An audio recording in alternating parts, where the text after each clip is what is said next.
Yes, ladies and gentlemen, reka nizere ko mumeze neza, amahoro Imana akomeze kubana namwe, ubwiza bw'Imana bukomeze kuba kuri mwe. Reka mvuge ngo shalom shalom kuri mwese, Imana ibereze umugisha utagabanyije. Uyu munsi naje nje kukubwira ngo Imana iri kumwe nawe, Imana ibereze umugisha kandi itekaze kwifuza ku mutima wawe. Nje kubabwira ku kintu bibiri cyangwa se ikintu kimwe ndaza kuvugaho buryo hari video napostinze abantu benshi bayivugaho ariko banyandikira mu gikari, bamaze kwandikira mu gikari menshi ntabwo nabasubije, ariko uyu munsi reka basubize, reka ubu basubize, ndaza kubasubiza. Kabiri, ngufitiye ijambo ry'Imana ribohora, ijambo ry'Imana ni umutsima utera imbaraga. Ariko mbere byose reka tubanze dusenge. Mana, mu izina rya Yesu, Imana ikomeye, Imana ihambaye, Imana ireba, Imana ikora, twari bwinshi ufite ubushobozi ahwanye nawe, kera bakwiye bari mu mahoro, tugufite twifuza ibintu zihimbazwa, neza n'imbabazi twitoshyikire, abari twakuze bishimwe, abari guturwa kwa muri twe, twari yashima kandi bazwe, n'ibyo dushaka idukora n'izina rya Yesu.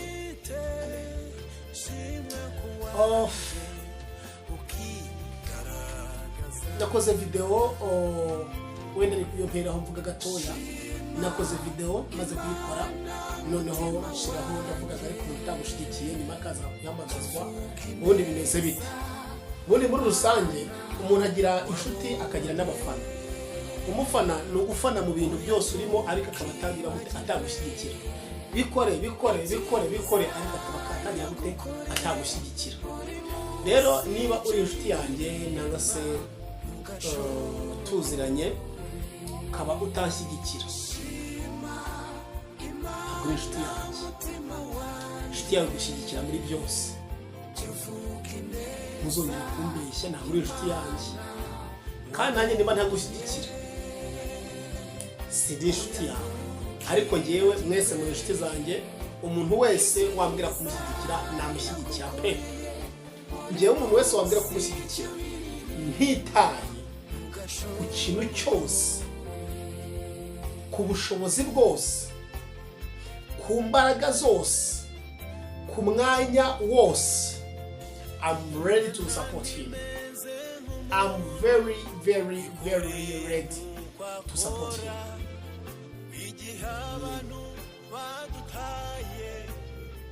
That's why. Ibi bivuze kubera ko niyo mpamvu. Ibi ngibi bivuze kubera yuko nibuze yuko kandi bisubiramo bivuze ko utashyigikira video zanjye, utazi like, utazi sharinga, utanarakoze subscribe, hanyuma nanone navuga ko ukazisimbuka. Inshuti nziza iragushyigikira mu bikorwa byose. Sibyo, dushyigikirane, twese turi abantu b'Imana. Niyo mpamvu kenshi n'ijambo ry'Imana, niyo mpamvu tudashyigikirana, tumeze nk'abafana. Yego urashaka ko ntazi kubwiriza pe, ariko nibure mu gihe narambuye nagize amahirwe yo kuvuga bikeya mu jambo ry'Imana, shyigikira umbwira ngo courage. Niba nakoresheje imirongo 2 nsoma ukambwira ngo courage, rero nzakoresha 4 cyane. Niba nakoze iminota 5 ndi gusoma ijambo, ndi kubwiriza, ndi gutanga ikiganiro ku jambo ry'Imana, ukambwira ngo courage, ni ukuri ejo nzakora iminota 20.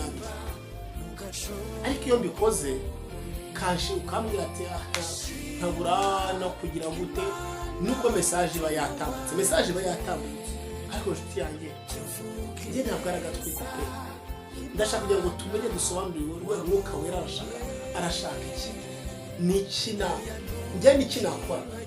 Hari umuririmbyi umwe wavuze ngo ingabire wahawe azakubaza n'icyatugira intege nke. Ingabire wahawe azakubaza n'icyatugira intege nke. your talent, iyo mpano ufite, Imana izakubaza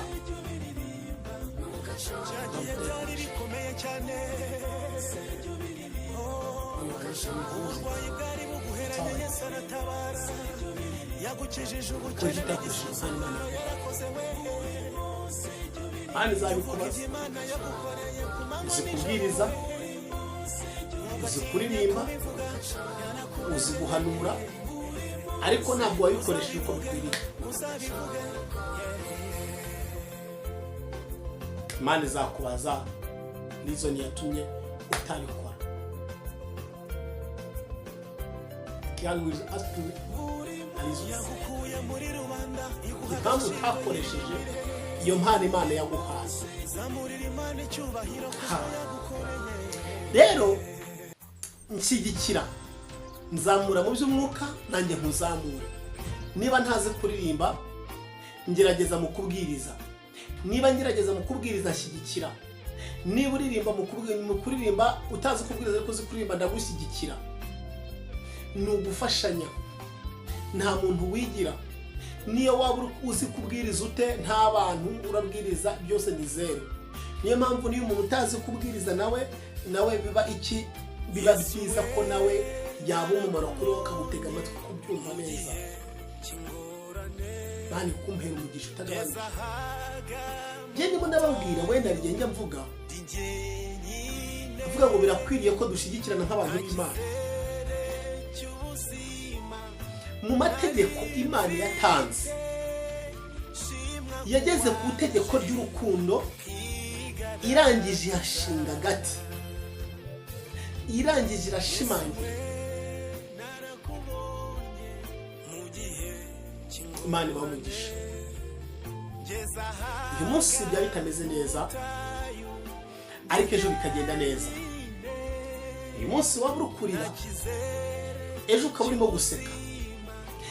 Dawidi yaravuze ngo birashaka ko umuntu yararira, ariko mu gitondo impundu zikavuga. Nkubwire ngo nimba urukura rukurira, uyu munsi uri mu gicuku cya nyuma. Tasile boshilema tasilega tovele mante dosaya. Nkubwire ngo uyu munsi birashoboka ko uri mu bihe utishimiye. Uyu munsi birashoboka ko uri mu bihe biguteye ubwoba, ariko iyi 2025 ngutangarize wowe uri gusenga Imana, ntugire ubwoba kubera ko Uwiteka agiye gukora ibirenze ibyo bwawe utekereza. Imana ikumpera umugisha. Hari amaboko mashya ugiye kubona, hari ubutabazi bushya ugiye kubona. Tasile boshandere mahi, hari imbabazi z'Imana zigiye kukuzaho. Uyu mwaka 2025 hari imigisha y'Imana, topi etasi, hari imbaraga y'Imana. Haleluya, Imana ishimwe cyane. Ibintu byinshi byagusuzuguriye mu gihe biragufata bikugira uko bishaka, birakugenza uko bishaka.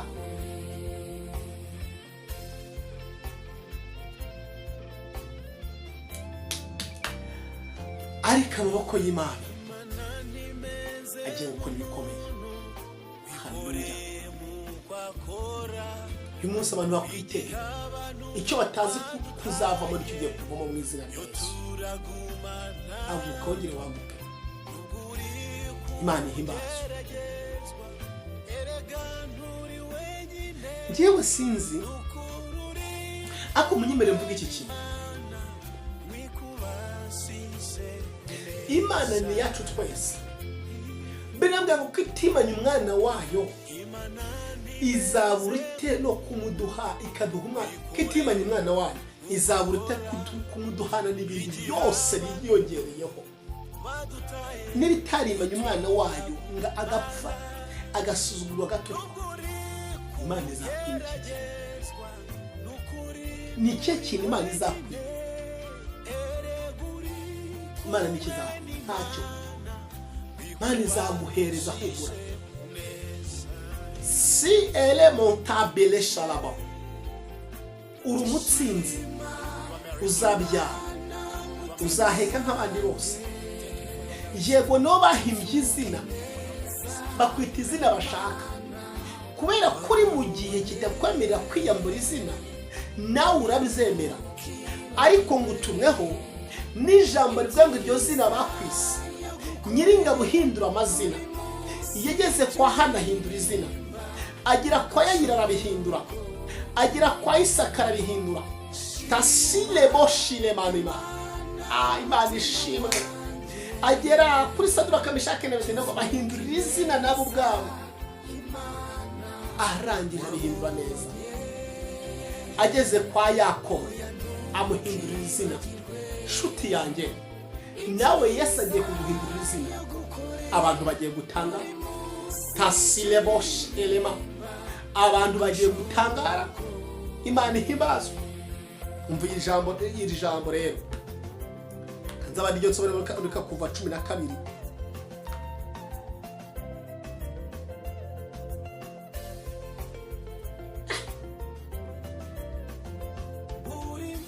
Cumi na kabiri no hambere haravuga ngo Uwiteka abwira Mose na Aroni ati, Uwiteka abwira Mose na Aroni mu gihugu cya Egiputa ati, uku kwezi kuzababere imfura y'amezi, kuzababere ukwezi kwa mbere mu myaka. Imana ishimwe cyane.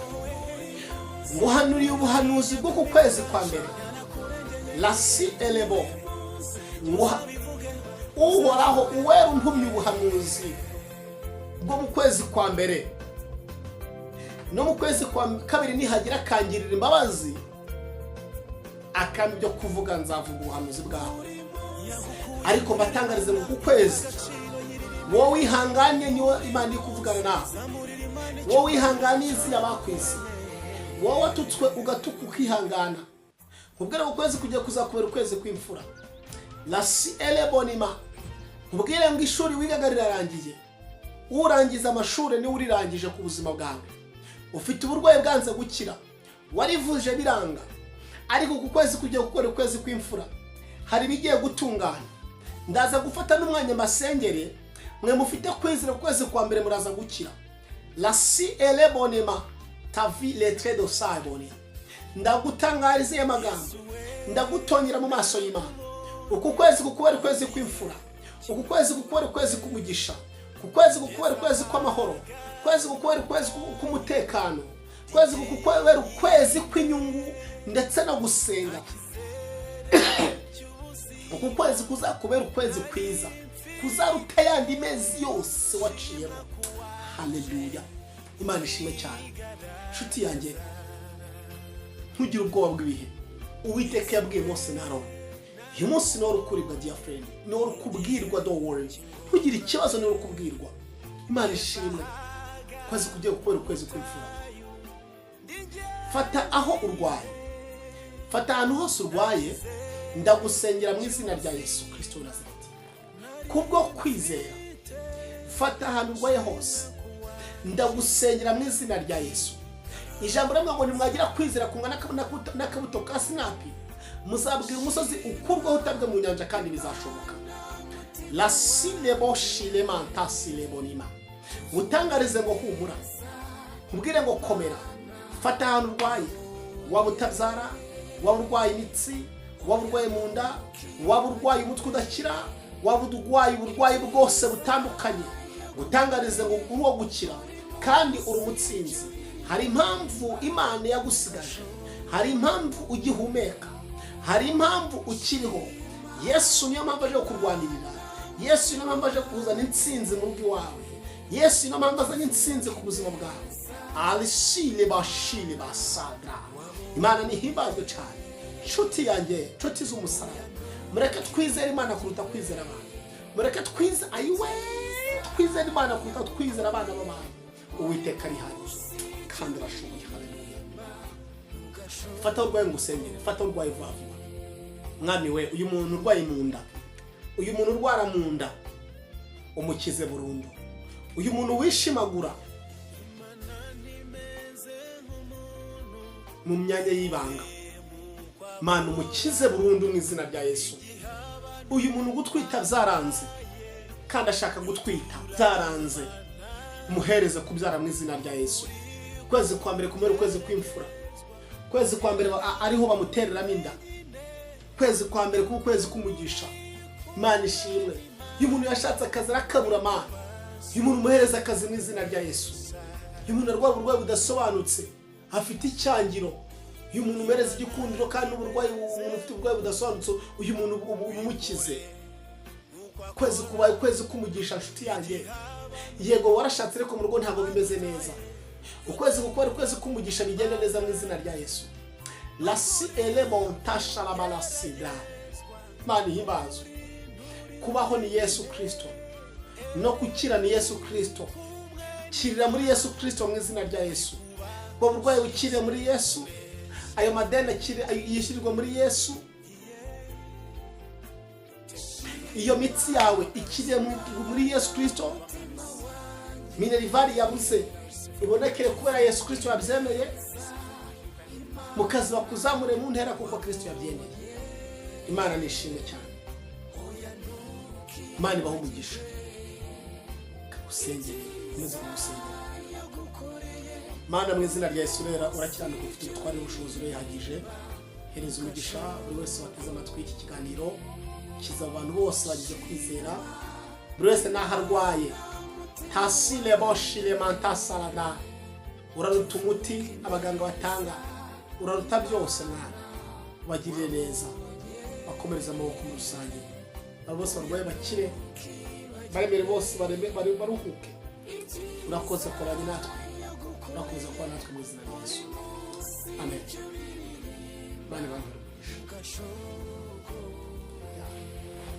Mani bambere umugisha, ibaho umugisha mwinshi utagabanyije. Yesu aze kuvuza.